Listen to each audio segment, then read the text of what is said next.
Well, hello again, Trucker Todd here. And if I look a little bit disheveled, I think it'd be the word we'd want to use.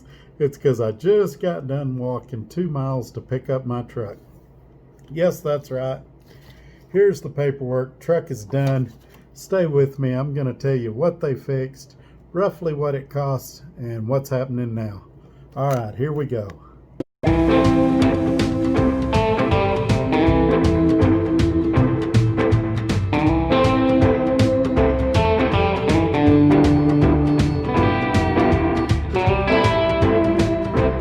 Okay, so we're back. Before we go any further, let's remind everybody once again, make sure that you've clicked that subscribe button, give me a thumbs up, and share this video on your social media platforms. Also, right below this video is my email address and a link if you'd like to apply for a job like I've got at Roadrunner Freight. All right, I checked in here August 11th. At the time of filming this video, it's the 19th. It took 8 days. But now the truck is done, and I have a load leaving tomorrow morning, going to Plainview, which is about 60 miles from my house, because I've got to get a DOT physical, and I also need to see my doctor. I missed a doctor's appointment on tomorrow. Yeah, I'm not going to be there by tomorrow, so I'm going to try to reschedule it for like Monday or Tuesday. I've got to call them, try to do that, and so anyway, what everybody's wanting to know. Let's talk about the truck repair. I'm also going to be talking about Vanguard Volvo Truck Center here. They call it Belmont, but it's just outside of Flagstaff. They're the Volvo dealer for this area. For them, I would say so far the repairs seem to be good. I've only driven the truck a short distance over here to the truck stop. They were very slow and communication was horrible. Now, the bill they gave me, I'm going to tell you exactly what they did to the truck. I don't have an exact total. He said it was around $21,000, but since warranty paid everything, all it says is NC for no charge next to everything. So I'm not going to be able to give you a grand total. I do know it was over $20,000, and the guy was kind of rude to me there. I called for an update the other day. He said, "You need to call your company for updates." I'm like, it's my truck. You need to just tell me. And so I'm currently taking steps to deal with that guy. I'm going to be talking to his bosses and stuff because I'm not going to be talked down to.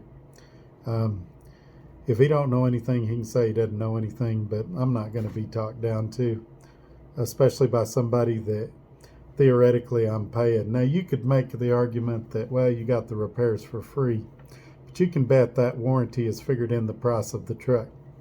One thing you learn the older you get is nothing is free and you pay for everything. It's built in there somewhere. I remember when I sold cars, we had a deal where it was right before Christmas time. We gave everybody a $500 gift card when they purchased a car. And people were lining up. All we did was mark the car up $500. And we even showed the $500 on the backside in our cost. So it was just like we made a $500 modification to the car. But people, I mean, that's actually a horrible deal because you're financing $500 of your cash. It's almost like getting a $500 loan. But it was a great marketing deal. I remember further back when I worked at Burger King, and one of these days I got to do some videos about my time at Burger King. I made television commercials for them. I did radio spots for them.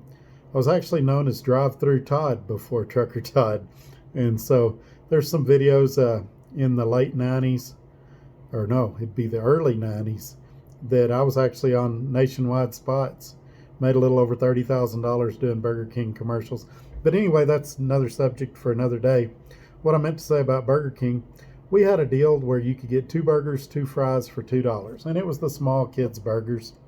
And people would line up, I mean, out into the street, trying to get these two burgers, 2 fries special. It saved you a nickel. But it was good marketing and people went crazy about it. And so that's something to consider in all of this, is how marketing plays into it. But let's get back to the subject. Sorry I got derailed there. It says here, I'm going to try to do this where y'all can still see me. They did an inspection. They had to reattach the air line because, you know, the tow truck driver takes that loose. They had to reconnect the drive line. And it says they replaced the turbo. And of course, they had to hook the laptop up to it.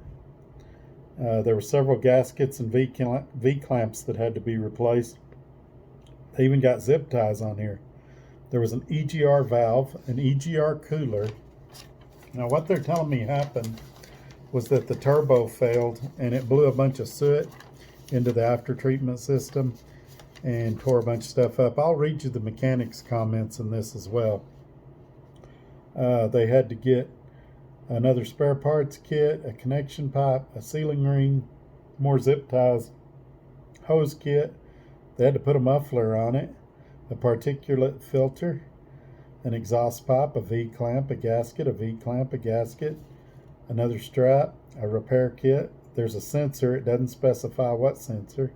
And then there's a pressure sensor, a sealing plate, and they even charged me for a screw. Now, here's the text. Let me see if there's any more parts before I read his comments. Nope, now we're just into the comments. There's a page and a half of comments, but they go really quickly. It says he went out to the truck, connected a tech tool, read and print the faults. Active faults for turbo mechanical failure, EGR low flow efficiency, and active faults for turbo mechanical failures. EGR low flow efficiency and DPF high soot load. The soot level was 142%. He checked the VGT position and function. It was stuck open at 98% and will not move. Now that right there, I believe, is the little actuator on the turbo. I'm not 100% sure. I'm sure some of you guys know a lot more about this than you do. If you want to share your knowledge down in the comments below, I would appreciate that. Like, I don't claim to be a know-it-all, and so especially on stuff that's this technical, if you guys know more than me, I'd be happy for you to share your knowledge with me. All right, let's jump right back in. He checked for exhaust leaks, and DPF clamps and gaskets had failed. So has the DPF inlet flex pipe. Turbo has been so sooted up from back PSI that it's having a hard time spinning with exhaust PSI and will not allow for exhaust to flow out for engine to run. EGR cooler is plugged, EGR valve sticking open, and Venturi Delta P sensor are plugged.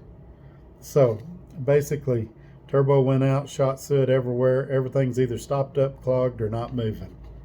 I could have said that in a lot shorter sentences. Need to start with repairs of known failures. Once the engine is running, we can perform more checks from there. It's got his master tech number, and it says towed unit into the shop and drained coolant. All right, remove splash guard, removed air cleaner, removed turbo, removed EGR cooler, removed Venturi pipe, removed EGR valve, removed exhaust pipe, removed DPF assembly, inspected DPF and dock and found DPF face plugged and passing soot and DOC pushing fibers. Both DPF and DOC are breached progressively from the failure. Failure being the turbo, of course. The excessive back pressure from this failed the inlet flex pipe. Will need a new DPF, DOC, and inlet flex pipe. Installed new Venturi pipe and DP sensor. Installed new EGR cooler and valve. Installed EGR hot pipe. Installed new turbo. Installed new DPF and DOC. Installed exhaust pipe with a new flex pipe.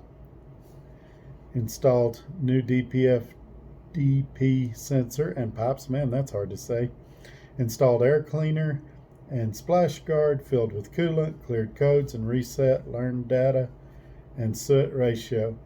Started unit and checked for leaks and found none. sent unit for extended road tests. And yeah, it looks like they drove it about 35 miles. Road test pass, unit is ready for release into service. So there you have it. Uh, Basically, the turbo messed up and messed a lot of other stuff up. As I stated earlier in the video, he didn't know the exact cost of the repairs. He said it'd take him a couple of days to get that. Mine just says NC, no charge, no charge. Again, I want to give a big thanks to Roadrunner. Had it not been for those guys having the forethought to put a really good warranty on it, I could have been in a real bind here. It's actually got me thinking. I am looking at newer trucks. Doesn't mean I'm going to switch. I'm just kind of dipping my toes in the water, let's say.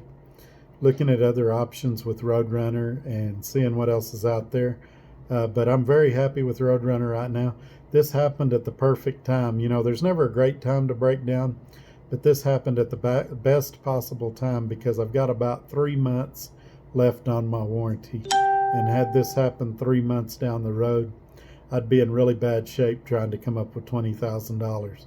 It does bring some concern to me because, you know, with that much soot, traveling that many places, I just hope that I don't have engine problems right after the warranty runs out. Yeah, I always worry about those things after that international and the internal problems it had.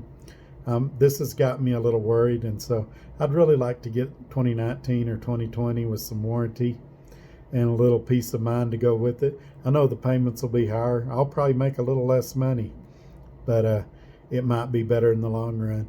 So you guys stay tuned. I'll let you know what happens, and you can follow me on this little adventure of life. Until the next one, y'all have a great day. Bye-bye.